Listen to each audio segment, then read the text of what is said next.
আজকে যে গল্পটা বলবো সেটার নাম অন্ধকারের ছায়া।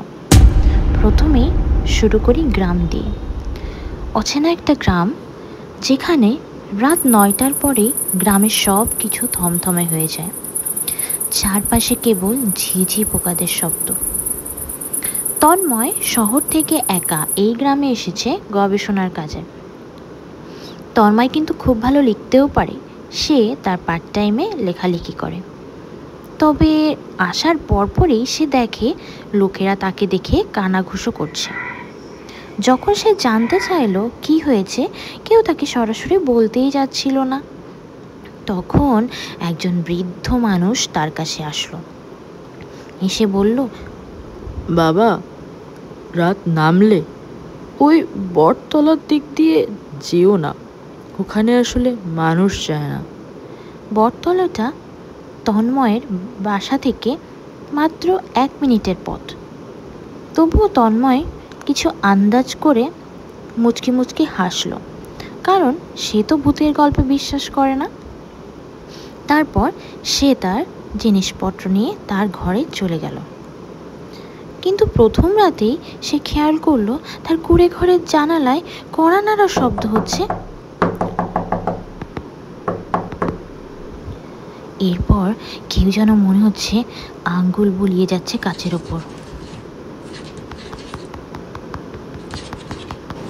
প্রথম দিকে তন্ময় কিছু আন্দাজ করতে পারল না।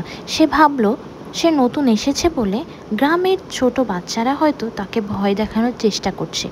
কিন্তু তারপরই ভাবলো এত রাতে বাচ্চারা এখানে কিভাবে আসবে। তখন যেন ভয়ে বুকটা ধক ধক করতে লাগলো। সে ভূতে বিশ্বাস করে না ঠিকই, তবুও কেন যে এই অনুভূতি হচ্ছে সে নিজেও জানে না। তাই সে টর্চটা নিয়ে বাইরে গেল। সেদিন ছিল চাঁদের আলোয় জলজল করা উঠোন, তবু তার মধ্যে কেমন যেন এক অদ্ভুত শীতলতা। চারিপাশে নিস্তব্ধ গ্রাম আর কেমন যেন শূন্যতা ভাব। সে আস্তে আস্তে জানালার পাশে চলে গেল। যে দেখে ওখানে কেউ নেই, কোনো মানুষ নেই, শুধু একটা মেঘের ছায়া। সে দেখে ভাবলো, এটা এখানে এতক্ষণ ধরে কিভাবে আছে? মেঘ থাকলেও তো চলে যাওয়ার কথা।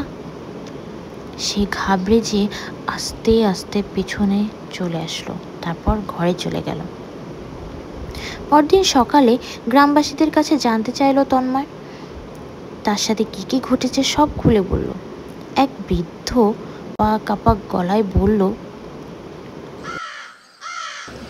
বাবা, ওই বটতলার নিচে একটা মেয়ের লাশ আছে। এখন থেকে প্রায় 20 বছর আগে সেই মেয়েটা বিয়ের দিন রাতে মারা যায়। তারপর থেকে যখনই কোনো নতুন পুরুষ বাইরে থেকে আসে, তখনই সেই মেয়েটা তার সামনে যে দাঁড়ানোর চেষ্টা করে, তার জানালায় কড়া নাড়ে, দরজায় টোকা দেয় তাকে বাইরে আনার জন্য, তার সাথে কথা বলার জন্য। সেই মেয়েটার নাম হলো মহুয়া। এই কথা শুনেই তন্ময়ের গায়ে যেন কাঁটা দিয়ে উঠল। তাহলে কি মহুয়ার আত্মা এসেছিল কাল রাতে? সে সত্যি কিছু বলবে কি বলবে কিছুই বুঝতে পারছে না। সেই রাতে আবার একই জায়গায় একই জানালায় কড়া নাড়তে থাকলো কেউ একজন। তবু আজকে যেন অনেক জোরে কড়া নাড়ছে। তন্ময় খুব ভয় পেয়ে গেল। এখন কি করবে সে? আবার এদিকে আজকে একটা মেয়ের কণ্ঠও শোনা যাচ্ছে। তুমি আমাকে মুক্তি দাও, আমি মাটির নিচে থেকে শ্বাস নিতে পারছি না। আমাকে আমাকে মুক্তি দাও, আমাকে বের করে নাও, আমাকে বের করো তন্ময়, আমাকে বের করো, দয়া করে আসো। এই কথা শুনে তন্ময় দৌড়ে বেরিয়ে গেল বাসা থেকে। বেরিয়ে জানালার পেছনে যে দেখে ঠিক একই জায়গায় আজও সেই ছায়াটা। আজও ঠিক ওই জায়গা থেকে মেঘের ছায়াটা যেন সরছেই না। তন্ময় আজকেও অনেক ভয় পেয়ে গেল। তার আশেপাশে কোনো লোক বা কোনো বাড়ি নেই। সে থাকে এক জঙ্গলের মধ্যে। সেই গ্রামের মধ্যে জঙ্গলে একটাই বাড়ি আছে, সেটা তন্ময়ের। তখন কি করবে তন্ময়? অনেক ভয় পেয়ে সে দৌড় দিয়ে বটগাছের দিকে গেল। ভাবলো নিচয় মাটি খুঁড়ে মেয়েটাকে বের করে যদি জ্বালিয়ে দেওয়া হয় তাহলে আর সমস্যা হবে না। সে দৌড়ে বটগাছের দিকে যেতে লাগলো, কিন্তু যতই সে আগাচ্ছে গাছটা যেন দূরে সরে যাচ্ছে। সে কিছুতেই পৌঁছাতে পারছে না গাছটার কাছে। অবশেষে অন্ধকারের মধ্যে এক চিৎকার শুনল সে। একটা মেয়ে তাকে পেছনে ফিরে তাকাতে বারণ করছে, বলছে শুধু সামনের দিকে এগিয়ে যাও, পিছনে ফিরো না।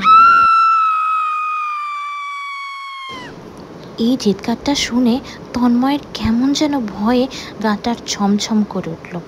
তার এত সাহস হলো না পেছনে ফিরে তাকানোর জন্য কে তাকে এই কথা বলল। আর সে সামনেও এগোতে পারছে না, বটগাছটা যেন দূরে সরে যাচ্ছে। সে কি করে মুক্তি দেবে মহুয়াকে? এরপর সে ভয় পেয়ে সামনের দিকে আরও আগাতে লাগলো, তবে আর দৌড়াতে পারছে না। তার পাশাতে যেন শিকল বেঁধে দিয়েছে কেউ। কি করবে কিছুই যেন বুঝতে পারছে না। মনে হচ্ছে পেছন থেকে কেউ যেন তার কাছে আরও আগিয়ে আসছে।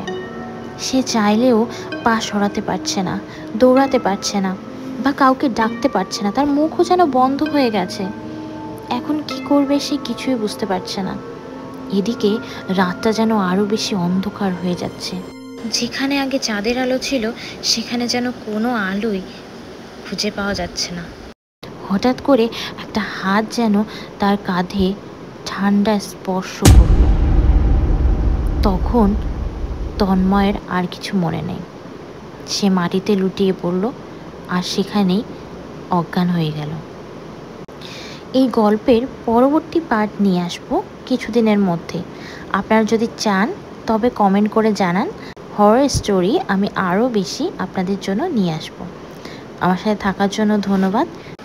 পরবর্তী পার্ট আসবে খুব দ্রুত। সবাই চোখ রাখুন ইউটিউব চ্যানেলে আর ফেসবুক পেজে। ধন্যবাদ।